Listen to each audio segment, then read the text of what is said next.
I'm Jefri ЛеКлер, American and language learning lover. I'm going to talk to these nice people, these 15 or so nice people, about how to learn the language and my experiences and how to do it right.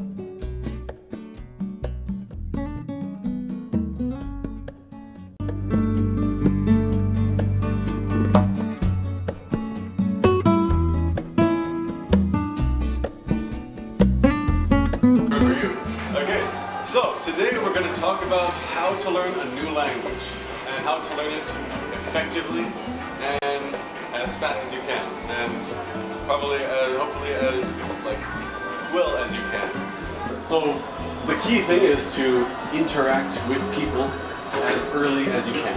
Okay, and there are some advice for when you start studying, because maybe you can have a class, maybe you have a little, self-study, self-teaching textbook at home or something. Maybe you use some website, some podcast or something.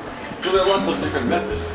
But I think one thing that you should definitely work on to start, what do you think? What is the first thing that you should work on aside from speaking?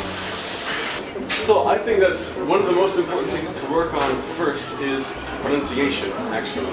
And so, just so you know, what is pronunciation?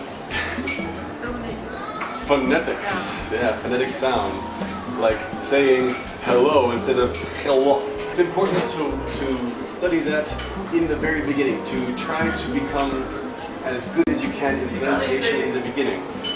It's also one thing that's very, very, very difficult to unlearn. Like a lot of my students, I teach English, and a lot of my students studied English in Russian schools where they teach them that the er sound is pronounced yo. And this is the most difficult thing to unteach them. I have to teach them that, like, no, it's not yo, it's her. It's not yorl, it's girl. Yeah, this just the bad start of pronunciation is really hard to unteach yourself. So start with pronunciation, start listening to things very early, and start trying to copy how they sound.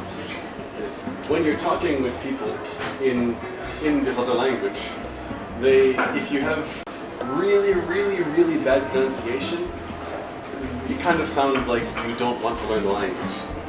Like if I go over to France, if I go to France and I say, "Parlez-vous français?" and they're like, "Just speak English." I can speak English, just speak English, don't even try the French. So the pronunciation can show that, like, I am serious about learning your language. And also, you should be friendly. Be friendly, don't have this kind of attitude of like, oh my god, I can't make any mistakes. This is like, it's not a big problem if you make some mistakes. Nobody really cares. Those are probably my two biggest advice from the beginning three biggest pieces of advice from the very beginning is talk to people, practice pronunciation, and be friendly. And don't worry. Be friendly and don't worry. What kind of words and phrases should you first learn? What kind of words and phrases should you learn first? Greetings. Yeah, greetings. Very important, greetings. Farewells. Okay, how to say goodbye. Yeah, greetings and goodbyes. Farewells. Maybe even more important than these, if you're learning the language, are things like, what is this? Things like, what is this? Or how do you say blah blah blah blah blah? Can you please help me with this? Yeah, help me. Like, I don't understand you. Where is the train station? That kind of stuff, And I like that you said the questions about, or phrases about places in your city. Yes.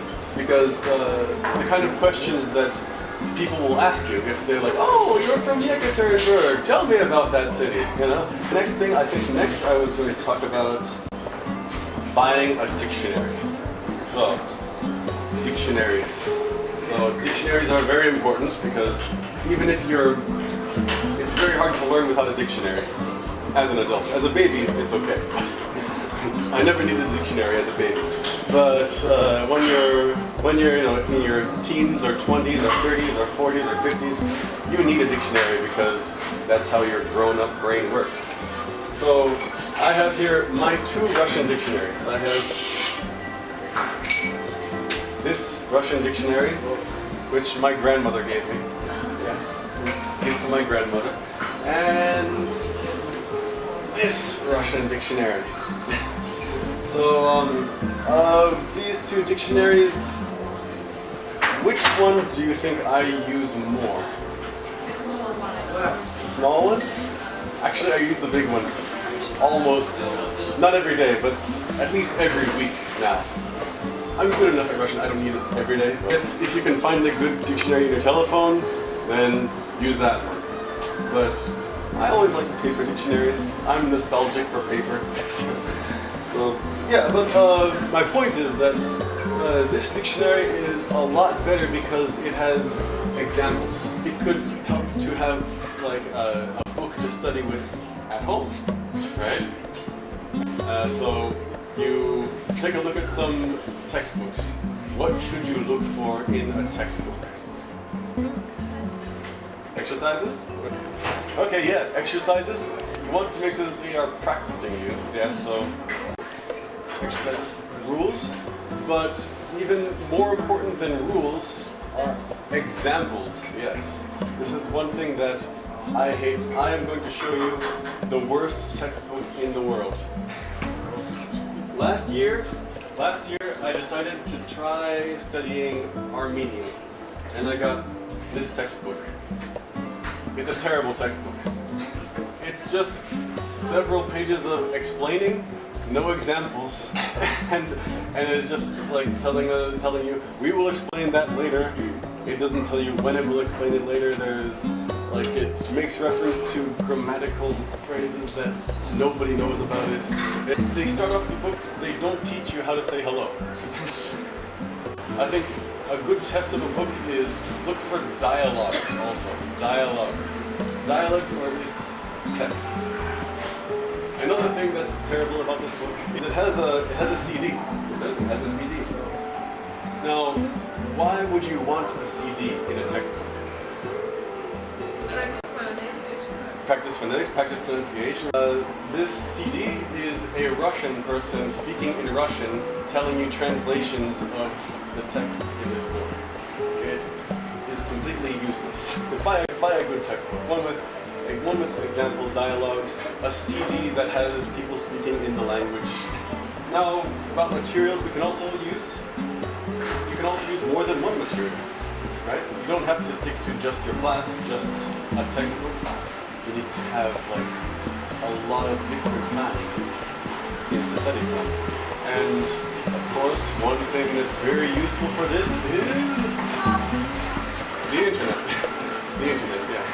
The internet. So on the internet you can find lists of words, you can find podcasts, you can find like grammar exercises for every language in the world. Like I have tried studying 50 languages in my life, and I have found exercises for every language, every of those 50 languages on the internet. So looking at podcasts, so there's a really good series if you speak English, and if you're listening to me, I think you can understand English. Actually, the American government has a lot of materials online for learning, and they're free, you don't have to pay.